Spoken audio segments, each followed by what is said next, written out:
Ngapain saya ngejelek-jelekin Islam? Tapi kita harus akui dong, ini ada. Ada orang-orang yang menganggap orang non-Muslim itu bukan saudara. Ada orang-orang yang menganggap bahwa orang Kristen itu kalau mereka sedang merayakan hari kelahiran Yesus, nggak usah dikasih selamat. Ada nggak? Ada. Banyak nggak? Banyak. Banyak. Orang-orang yang menganggap siapa yang nggak berjilbab itu masuk neraka, kafir, berdosa. Saya lagi berdosa nih karena memandang Soraya, ada rambutnya kelihatan. Saya ikut masuk neraka, kata mereka. Ya, jangan pernah deny that. Don't ever karena kalau kita tidak mengakui itu, kita tidak akan pernah menjawab, merespons persoalan itu, dan kita menganggap bahwa hidup biasa-biasa saja, hidup aman-aman saja sampai nanti ada bom meledak, sampai kemudian Taliban berkuasa. Baru. Nah itu kita kena semua. Orang kayak saya akan menjadi korban pertama kalau itu terjadi. Jadi nggak tahu, saya merasa bahwa itu ada. Sekarang orang ini yang terjadi ya, guys. Kalau radikalisme itu tumbuh, ini bukan film, bukan fiksi. Ada orang perempuan jalan di luar sendirian karena nggak bawa muhrim, ditahan di tengah jalan, dibunuh di tengah jalan, atau disiksa lah, dipukul lah. Ya. Kalau orang-orang yang tadi protes-protes itu menganggap bahwa dia nggak peduli itu kalau Indonesia bisa menjadi seperti itu, ya go to hell, saya akan bilang. Karena saya peduli. Dan saya nggak akan pernah membiarkan orang-orang semacam itu leluasa untuk menakut-nakuti kita untuk tidak bicara. Kita akan lawan terus. Enak aja. Saya nggak tahu tuh orang-orang yang bilang bahwa ini berlebihan nih ngomongin radikalisme, membenci Islam. Saya nggak tahu hidupnya seperti apa. Bukan. Salah. Nggak nyambung mereka. Nggak nyambung. Karena barangkali memang kalau Pak Anwar Nasution tuh bercandanya selalu kasar gitu. Orang-orang ini kayak ketika ada pembagian otak oleh Tuhan kayaknya nggak hadir deh. Tapi itu Pak Anwar, saya nggak mau ngomong begitu ya. Jadi ya dia kasar banget memang kalau menghina orang. Jadi buat saya itu ya mau nggak mau saya akan terus, dan saya harapkan Soraya nggak pernah sedikit pun untuk gentar untuk menyuarakan ini semua, dan teman-teman semua itu jangan pernah gentar untuk membicarakan ini. Dan kita harus bukan cuma gentar, jangan bosan, jangan merasa tidak penting atau merasa berlebihan. Enggak kok, kita tidak sedang menjelek-jelekan Islam. Justru karena saya mencintai agama saya yang saya rasa sedang dimanipulasi, dimanfaatkan, digunakan secara salah. Ya, oleh orang-orang yang radikal itu. Iya, gitu. Betul sekali. Tuh, jadi dengar Sorry ya kalau saya agak emosional ya. Nggak apa-apa, tapi dengar ya tuh. Jadi kalau nerima informasi nggak boleh sepotong-sepotong. Dengarkan dari awal, simak, fokus, sehingga cara berpikirnya juga terolah dengan baik. Mas Ade, saya membacakan ada sebuah data bahwa ternyata antara perempuan dengan laki-laki yang dijerat dengan radikalisme dalam jaringan kekerasan ini lebih banyak perempuan daripada laki-laki. Tahun 2000 sampai 2020 Institute for Police Analysis for Conflict mencatat 39 perempuan menjadi tahanan dan narapidana terorisme. Hasil riset daripada BNPT, Badan Nasional Penanggulangan Terorisme, sepanjang tahun 2020, persentase perempuan terpapar paham radikalisme itu mencapai 12,3% dan laki-laki 12,1%. Kita pakai angka ya Mas ya. Jadi artinya dari kalangan urban ada generasi Z dan milenial serta aktif di internet juga potensi terpapar paham radikalisme ini lebih besar dibandingkan yang lain. Melihat perempuan, laki-laki, generasi Z artinya kan itu yang usianya baru di bawah 15 tahun kali ya, Mas ya, atau milenial yang mungkin sudah di atas 20 tahun. Seperti itu. Itu bagaimana untuk bisa membedakan masuk pemikiran-pemikiran. Karena buat saya radikalisme itu dimulai dari pemikiran manusia itu seperti dijajah, direbut, dan dibuang. Sehingga orang tuh nggak punya identitas. Seperti robot, jalan hidupnya begini. Ini bagaimana membedakannya? Kalau saya justru itu kan menarik tuh ya. Bagaimana perempuan itu menjadi radikal. Ya. Di satu sisi ini memang ada kaitannya dengan aksi-aksi teror sekarang yang lebih ketika dia melibatkan para misalnya bomber itu perempuan, ya, itu ada beberapa alasan. Salah satunya adalah karena mereka tahu bahwa di mata publik perempuan tuh less threatening, jadi tidak dilihat sebagai ancaman, jadi lebih mudah bagi mereka untuk menjalankan aksinya. Tapi sekarang aparat keamanan di seluruh dunia udah paham bahwa ternyata laki dan perempuan bisa sama aja, ya. Dan perempuan ingat ya, dengan pakaian yang serba tertutup dan segala macam, itu sangat mungkin menyembunyikan senjata dan seterusnya. Itu satu. Kedua, tapi ada persoalan memang eksploitasi perempuan, ya. Jadi para jihadis ini, para pejuang ini yang berusaha menteror masyarakat umum ini, ketika dia melibatkan perempuan, ya, itu lebih ke mengerahkan segenap sumber daya. Jadi mereka tuh udah mulai merasa bahwa urusan menegakkan perjuangan ini bukan cuma urusan laki-laki ya, ini juga urusan perempuan nih. Nah masalahnya perempuan-perempuan yang dibesarkan di dalam lingkungan semacam itu adalah perempuan-perempuan yang memang tidak dibiasakan untuk berpikir sendiri, mandiri, tidak bersikap kritis. Adalah orang-orang yang memang bersedia memerintah imam mereka. Dan imam itu bisa suami, bisa ayah, bisa imam beneran gitu ya. Mereka memang bukan tipe-tipe orang yang terbiasa untuk mengambil keputusan berdasarkan pilihan-pilihan rasional mereka. Jadi justru jadi jauh lebih mudah lagi untuk mengikuti ajaran-ajaran yang sebenarnya tidak masuk akal atau sebetulnya ajaran-ajaran yang membahayakan gitu ya. Tapi mereka menjadi para pelaku sekarang.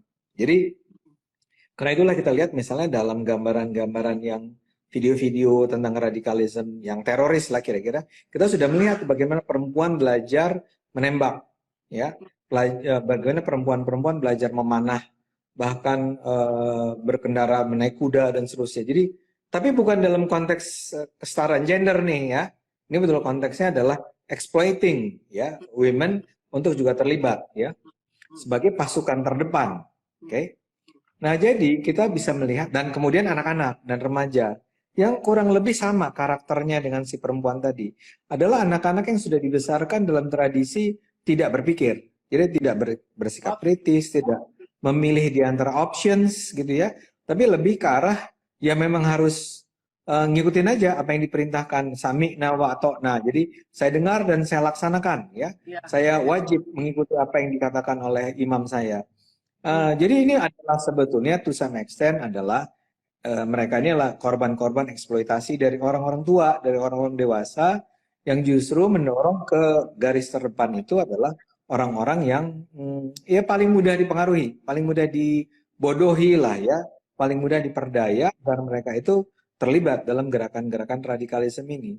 Sehingga saya ingat pada joke-nya gini, joke-nya kan bilang gini, kalau emang betul mereka percaya bahwa bunuh diri atas nama Islam itu adalah akan membawa langsung mereka ke surga, kenapa yang turun tuh bukan para pimpinan ya gitu kan?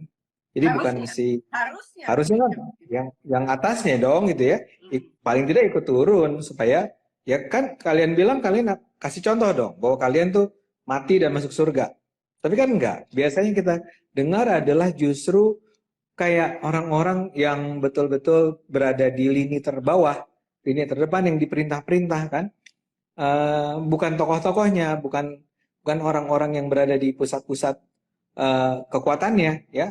Jadi bukan panglimanya, panglimanya di belakang.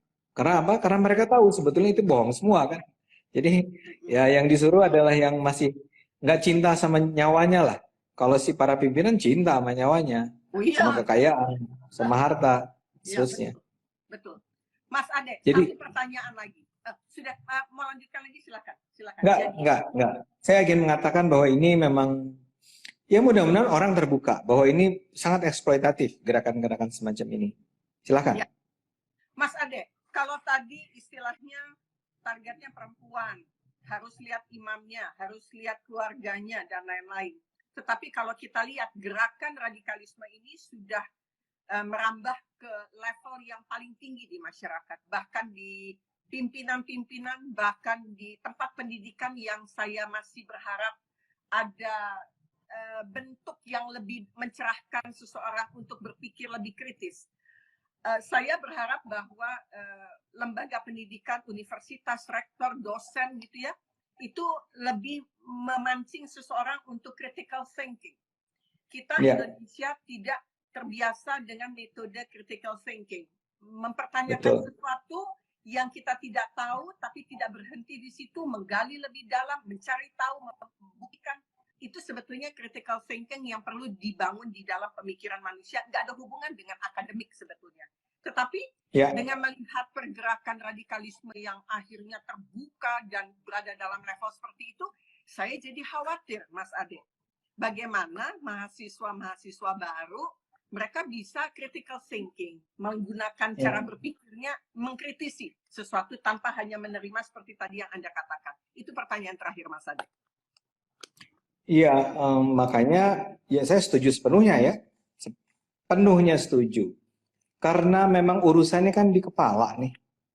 Semua tuh dimulai dari pikiran Anda. Ya, kalau pikiran Anda dibeku, ya udah selesai. Makanya gini, makanya Eropa itu dimulai peradaban Eropa yang kita pandang maju dan seterusnya itu dimulai kapan sih? Enlightenment. Semua itu dimulai oleh Enlightenment. Masa pencerahan, kalau kita terjemahkan ke bahasa Indonesia. Ketika pikiran-pikiran beku itu dicairkan. Ya.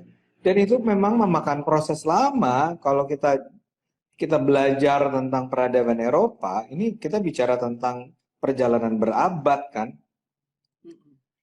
Ya kita we cannot afford untuk kembali harus dari awal lagi, harus membangun universitas lagi dan seterusnya. Enggak, kita harus memanfaatkan yang sudah ada. Ya. Yang sudah ada itulah yang kemudian harus diisi oleh apa yang Anda katakan tadi suaranya. Pikiran-pikiran kritis, mempertanyakan, rasional, logika, akal sehat, ya, yang harusnya memang diajarkan kalau di kampus tuh di kuliah apa sih namanya, ada kuliah-kuliah dasar itu ya, di tingkat 1 itu apakah Anda anak fisika, apa Anda anak kimia, Anda anak ilmu budaya, hukum, seterusnya harus kuat dulu di situ. Di masalahnya di kampus-kampus termasuk di UI itu biasanya cuma jadi kuliah-kuliah ya seadanya lah gitu ya, yang dosennya juga barangkali nggak ngerti logika juga gitu kan, tapi karena cuman kewajiban. Nah ini harus ada will, ada apakah political will, ada harus ada policy yang bahkan kalau saya katakan bukan dari kampus, bukan dimulai dari kampus. Pelajaran itu harus dimulai dari bahkan SD, ya. Taruhlah SD barangkali lebih ke arah anak-anak tuh harus lebih diajarkan tertib, disiplin, karena itu kalau critical thinking agak bahaya, ya udah lebih remaja lah. SMP, SMA tuh orang udah harus belajar tentang dasar-dasar logika, ya. Sehingga dia, tapi kan memang ada bahaya tuh. Saya tahu orang takut. Karena gimana kalau siswa tiba-tiba bertanya dengan kritis kepada gurunya? Dan gurunya nggak bisa jawab. Dan gurunya nggak bisa jawab. Dan gurunya marah. Saya ngerti bahwa itu ada persoalan. Dan karena itu memang harus secara evolusioner gitu ya. Jadi kita nggak bisa berharap revolusi terjadi dalam hanya 1-2 tahun gitu ya. Makanya kita membutuhkan pemimpin-pemimpin yang memang percaya pada arti penting itu. Berpikir kritis, mempertanyakan, rasional ya. Itu harus diajarkan. Karena hanya dengan itu, saya betul percaya hanya dengan adanya enlightenment di Indonesia ini. Pencerahan. Ya, pencerahan.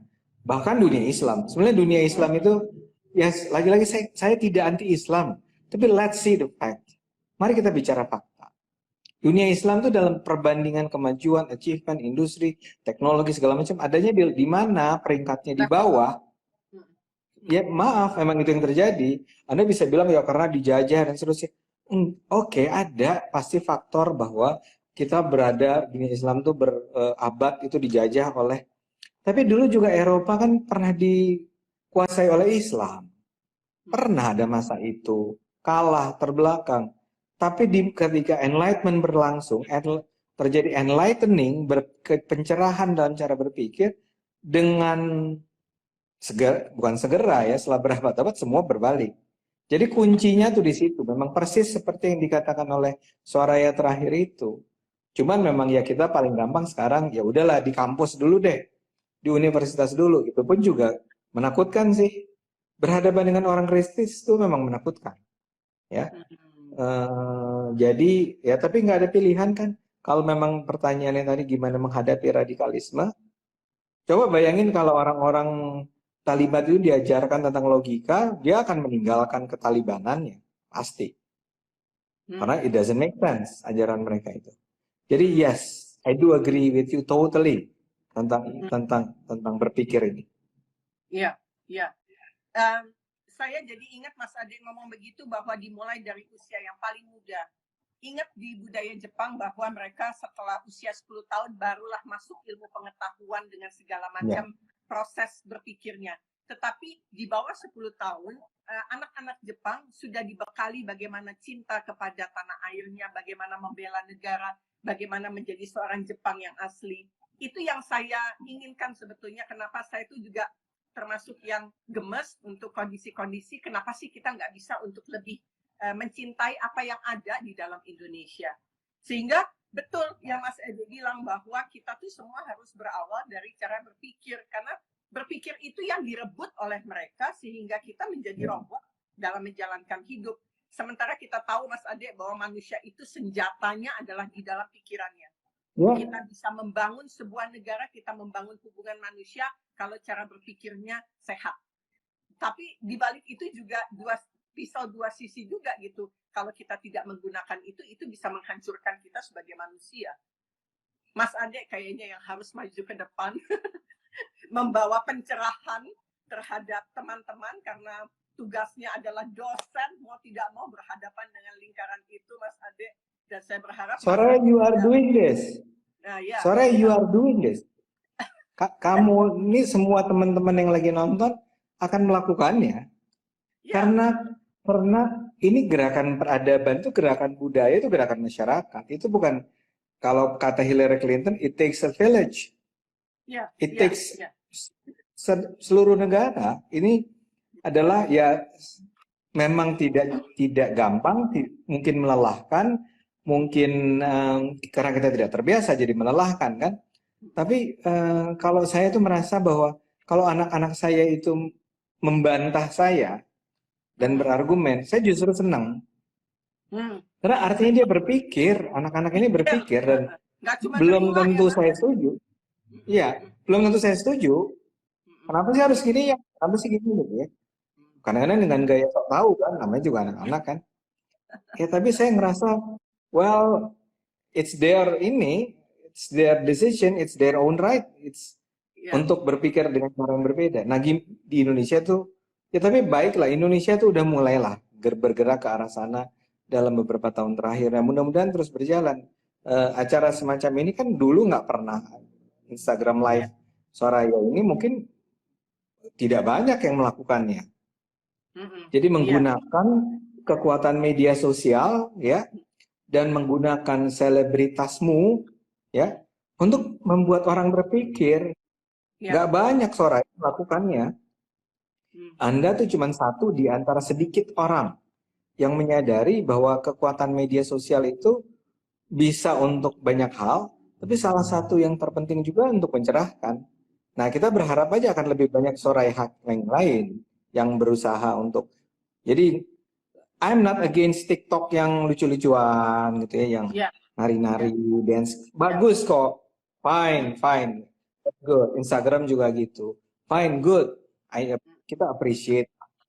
Tapi jangan pernah lupa, ini adalah sebuah platform yang bisa digunakan untuk bicara sama banyak orang dan mengajak kita sama-sama, yuk mikir yuk kita berakal sehat yuk kita rasional yuk kita gitu loh. So saya apresiasi kamu, Anda menghormati apa yang sudah kita lakukan bersama teman-teman. Ya, Mas Ade, sebagai penutup hal-hal apa yang perlu kita semua sadari, karena ini masalah sadar dan tidak sadar. Kalau pikiran itu sadar dan tidak sadar, hidup belum tentu orang sadar. Jadi bagaimana supaya kita mewaspadai jebakan-jebakan pikiran yang radikal yang akhirnya mempunyai hasrat menggebu-gebu, tetapi keyakinannya itu tidak didasari oleh sebuah kebaikan. Sehingga apa yang dia lakukan itu harus akal sehatnya jalan.